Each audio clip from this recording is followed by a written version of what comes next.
মেয়ের গর্ভের সন্তানের ৩ মাস হওয়ার আগেই গর্ভের বাচ্চা নষ্ট করে ফেলে, তাহলে কি সে গুনাহগার হবে? গর্ভাবস্থায় চেয়ারে বসে নামাজ পড়া জায়েজ আছে। কোনো মুসলিম যদি ভুল ক্রমে শিরক করে ফেলে এবং তারপর খাঁটি মনে তওবা করে, তবে আল্লাহ তাকে ক্ষমা করবেন। মাসাজ করে তালাক দিলে কার্যকরী হবে কি না? এরা মাথায় কাপড় ছাড়া অজু করলে কি অজু হবে?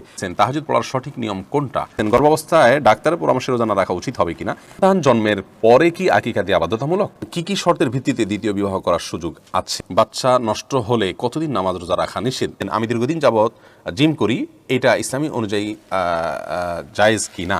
স্বামীর সাথে বিয়ের আগে তোলা ছবি ফোনে রাখা যাবে কিনা? স্বামীর পকেট থেকে না বলে টাকা নিলে কি ওইটা চুরি করা হবে? অজু ছাড়া কি কোরআন পড়া যায়? চলে যায় আপনাদের প্রশ্নের উত্তর দেওয়ার পর্বে। ফাহাদ ফাতেমা জানতে চেয়েছেন, স্বামীর সাথে বিয়ের আগে তোলা ছবি ফোনে রাখা যাবে কিনা? আর মৃত স্বামীর ছবি কি স্ত্রীর ফোনে রাখতে পারবেন এবং দেখতে পারবেন? কোনো অসুবিধা নেই।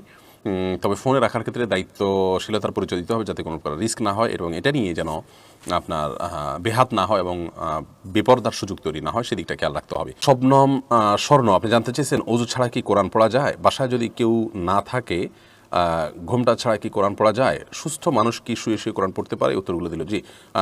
শুয়ে শুয়ে কোরআন তেলাওয়াত করাতে কোথাও নিষেধ নাই, কোনো অসুবিধা নেই। বিষয়ের মুখস্থ থেকে করতেই পারেন। অজু ছাড়া কোরআন পড়তে পারেন, কোনো অসুবিধা নেই। বাসায় কেউ না থাকলে ঘোমটা ছাড়া আপনি কোরআন পড়তে পারেন। কোরআন পড়ার জন্য ঘোমটা কোনো জরুরি বিষয় নয়। সুমাইয়া শিমু আপনি জানতে চেয়েছেন, স্বামীর পকেট থেকে না বলে টাকা নিলে কি ওইটা চুরি করা হবে? ওই টাকা দান করলে কি গুনাহ হবে? বোন সুমাইয়া, স্বামীর পকেট থেকে যদি আপনি টাকা নেন এবং স্বামী যদি জানেন, মৌন সম্মতি যেটাকে বলে, তিনি জানেন যে হ্যাঁ আপনি নেন, কিছু বলেন না, এরকম হলে আপনি নিতে পারেন। যেটুকু তার মৌন সম্মতি আছে এটুকু।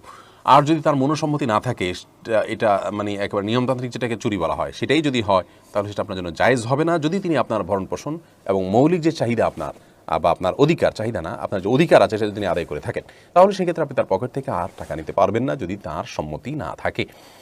আর যদি মৌলিক চাহিদা পূরণ না করে থাকে, তাহলে সেক্ষেত্রে আপনার মৌলিক চাহিদা পূরণের জন্য যেটুকু নেওয়া দরকার সেটুকু আপনি নিতে পারবেন। এর অতিরিক্ত অংশ আপনার জন্য নেওয়া জায়েজ হবে না।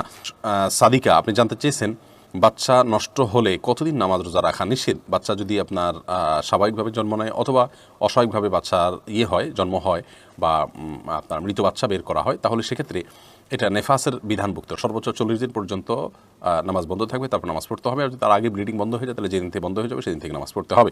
আব্দুর রহমান জানতে চেয়েছেন, কি কি শর্তের ভিত্তিতে দ্বিতীয় বিবাহ করার সুযোগ আছে? ভাই আব্দুর রহমান, ইসলামী শরিয়াতে দ্বিতীয় বিবাহের জন্য তেমন কোনো মৌলিক শর্ত নেই। শর্ত বলতে সেটি হলো আপনি দ্বিতীয় স্ত্রীর ভরণ পোষণ দেওয়ার মতো সক্ষমতা, তার সকল দায়িত্ব পালন করার এবং তার অধিকারগুলো দেওয়ার ক্ষমতা আপনার থাকতে হবে। এটা হলো একটা শর্ত। আরেকটা শর্ত হলো যে আপনি আপনার প্রথম স্ত্রী বা একাধিক স্ত্রী থাকলে তাদের মধ্যে ভারসাম্যতা, ইনসাফ এবং ন্যায্যতা, এটা আপনি বজায় রাখতে পারবেন কি না, সে দায়িত্ব আপনাকে নিতে হবে। যদি না পারেন, তাহলে আপনার জন্য একাধিক বিবাহ করা জায়েজ নেই। আপনি এই একাধিক বিয়ে করলে তাদের মধ্যে যে সমতার বিষয়টা আছে, সেটা আপনাকে বজায় রাখার দায়িত্ব নিতে হবে। যদি আপনি আশঙ্কা করেন যে না, আপনি সমতা বজায় রাখতে পারবেন না, একজনের কাছে বেশি থাকবেন, একজনের কাছে কম থাকবেন, একজনকে বেশি আপনার খরচ খরচা দিবেন, আরেকজনকে একেবারে কম দিবেন, এরকম যদি হয়, তাহলে আল্লাহ বলেছেন ফাইন খিফতুম আল্লাহ তাআদিলু ফাওয়াহিদা, যদি তোমরা আশঙ্কা করো যে একাধিক স্ত্রী থাকলে তাদের মধ্যে তোমরা সমতা বজায় রাখতে পারবে না, তাহলে ফাওয়াহিদা, তাহলে একটি বিবাহ করবে, একাধিক করবে না। আমির হামজা খান জানতে চেয়েছেন, আমি দীর্ঘদিন যাবৎ জিম করি, এটা ইসলামী অনুযায়ী জায়েজ কি না? এটা করতে পারেন, কোনো অসুবিধা নেই। জিম করাতে মৌলিকভাবে কোনো অসুবিধা নেই। আপনার শরীরকে আপনি শক্ত করবেন, ভালো। আল্লাহ তাআলার কাছে শক্তিশালী ইমানদার দুর্বল ইমানদারের চেয়ে উত্তম হাদিসে আছে। অতএব আপনি জিম করে শরীরকে আপনি স্ট্রং করতে চাইলে আপনার উদ্দেশ্য থাকবে আপনি ইবাদতবন্দি করবেন, আল্লাহকে সন্তুষ্ট করবেন, আল্লাহর সামনে দাঁড়াবেন, কোনো অসুবিধা নেই। রিও জানতে চেয়েছেন, সন্তান জন্মের পরে কি আকিকা দেওয়া বাধ্যতামূলক? বয়স্ক কারো আকিকা না দেওয়া থাকলে করণীয় কি? সন্তান জন্মের পর আকিকা দেওয়া সুন্নাহ, অনেক ওলামা ইকরাম ওয়াজিব বলেছেন। এটা 7ম দিনে, 14তম দিনে বা 21তম দিনে দিতে হয়। যদি কারোর শিশুকালে আকিকা দেওয়া না হয়, তাহলে বয়স্ক হওয়ার পর আকিকা দেওয়া যেতে পারে। বেশিরভাগ সালাফগণ এটিকে জায়েজ বলেছেন।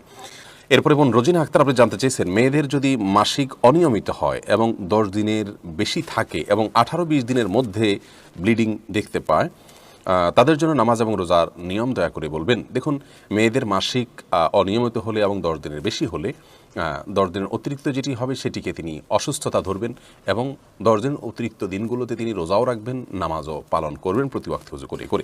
রাজা মনিরা মোহনা বোন, আপনি জানতে চেয়েছেন গর্ভাবস্থায় ডাক্তারের পরামর্শে রোজা না রাখা উচিত হবে কিনা।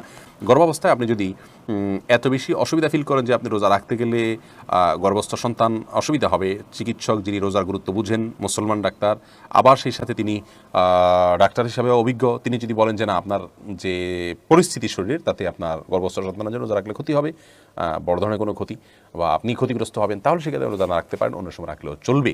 কারণ আল্লাহ বলেছেন কোরআনে কারিমে, ফামান আমি মারিদান ওয়া আলা সাফারিন, যে ব্যক্তি অসুস্থ থাকে অথবা সফরে থাকে সে ওই সময় রোজা না রেখে অন্য সময় রাখলেও চলবে।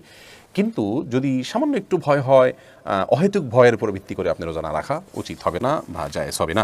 এদুল ইসলাম সুবর্ণ, আপনি লিখেছেন একটি মেয়ের গর্ভের সন্তানের 3 মাস হওয়ার আগেই গর্ভের বাচ্চা নষ্ট করে ফেলে, তাহলে কি সে গুনাহগার হবে? গর্ভের বাচ্চা নষ্ট করা সর্বাবস্থায় অপরাধের কথা, কিন্তু যদি সন্তানের মধ্যে হার্টবিট বা প্রাণ সঞ্চারিত হওয়ার আগেই আপনার কোনো এমন ওজোরের ভিত্তিতে সেটি নষ্ট করা হয় যে ওজোরটি শরীয়ত গ্রাহ্য, যেমন তার ফলশ্রুতিতে মার শরীর বা জীবনের মধ্যে হুমকি আছে বা বড় কোনো বিপদ হতে পারে বা বড় কোনো সমস্যা আছে, এরকম কোনো ওজোরের ভিত্তিতে যদি এটা করে, তাহলে সেটা ক্ষেত্র বিশেষে ওজোরের উপর নির্ভর করে সেটা জায়েজ হতে পারে। আর এমনিতে মনে চাইলো আর সন্তান নষ্ট করে ফেললো সামান্য ঠুনকো অজুহাতের ভিত্তিতে এটি জায়েজ হবে না, এর ফলশ্রুতিতে মানুষ গুনাহগার হবে। ইমরান মাহমুদ জানতে চেয়েছেন তাহাজ্জুদ পড়ার সঠিক নিয়ম কোনটা? ব্যস্ততা শেষে রাত 12টায় শোয়ার আগে পড়লে হবে কিনা? হবে, তবে মানে রাতের শেষ প্রহরে ভোর রাতে পড়াটা হলো বেশি উত্তম, কিন্তু রাতের মাঝে বা এশার পরেই আপনি 2 রাকাত করে যতটুকু তৌফিকে কুলে আপনি রাতের নামাজ বা তাহাজ্জুদের নামাজের নিয়তে আপনি পড়তে পারেন, কোনো অসুবিধা নেই। সাকিবুল হাসান জানতে চেয়েছেন মেয়েরা মাথায় কাপড় ছাড়া ওযু করলে কি ওযু হবে?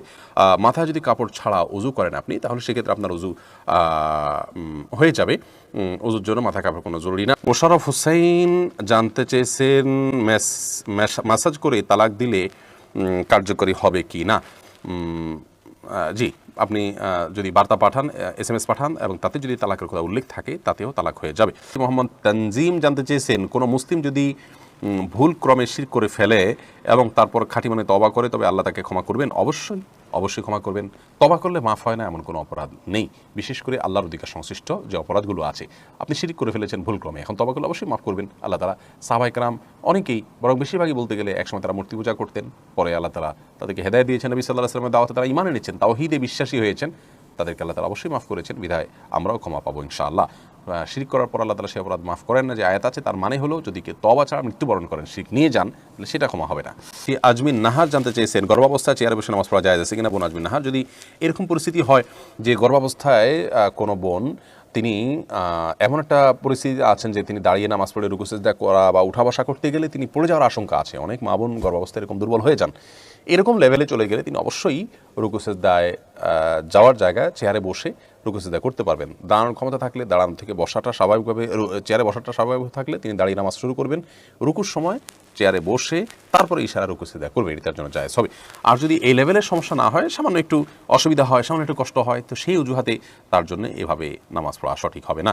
প্রয়োজনে জোহর ফরজটা শুধু তিনি কষ্টে স্বাভাবিকভাবে পড়ে, বাকিটা তিনি চেয়ারে বসে বা যেভাবে খুশি সেভাবে পড়বেন, কোনো অসুবিধা নেই।